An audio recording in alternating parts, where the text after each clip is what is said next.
नमस्कार मु गायत्री आपण मानक गायत्रीज किचन को अनेक अनेक स्वागत। आज मु आपण मानक देसी पाल छतुर रेसिपी शेयर करी। टेस्ट पूरा मांस तरकारी परि लागिबो। वीडियो को पूरा शेष पर्यंत देखंतु आ केमिति लागिला मते कमेंट लिखि निश्चय जणांतु। ताहले देरी न करी चलंतु प्रस्तुत करिबा आजिर रेसिपी। छतु को हळदी पानी रे भल से धोईकी रखिछि। मसला पाई ग्राइंडर जार पियाज रसुण अदा सुखिला लंका जीरा धनिया दे ग्राइंडिंग करी। तो ये मु मसला को बाटी देछि। पैन को गरम हेबा को रखिछे। पैन गरम हो गलानी सोरिष तेल दे गरम हेबा को देबी। छतु को सोरिष तेल रांधतु बहुत ही टेस्टी लगे। एबे छतु को दे मीडियम फ्लेम रे भाजीबे।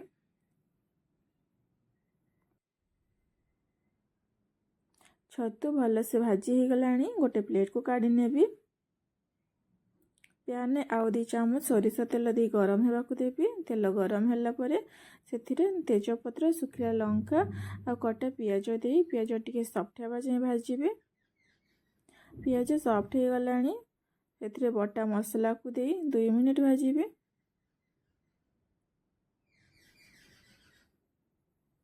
मसला को एमती लो फ्लेम रे 2 मिनिट भाजीबे।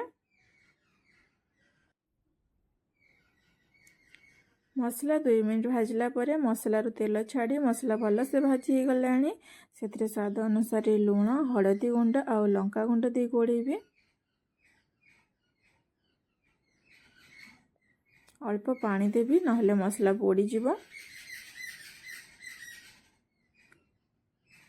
पानी दे मसला को भल से कसीबी। मसला ये भल से कसी गलानी भाजी रखी छतु को देबी आ मसला रे भल से गोळेबी।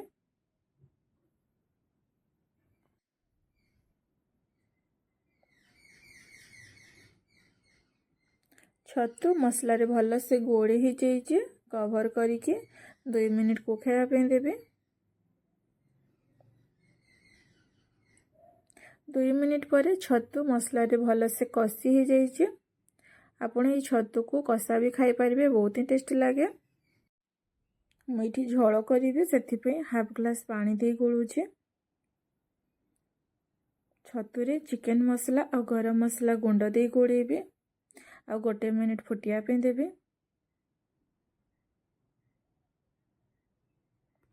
गोटे मिनिट पर भात किंबा रुटी सांगरे एंजॉय करंतु देसी पाल छतु तरकारी। Thank you.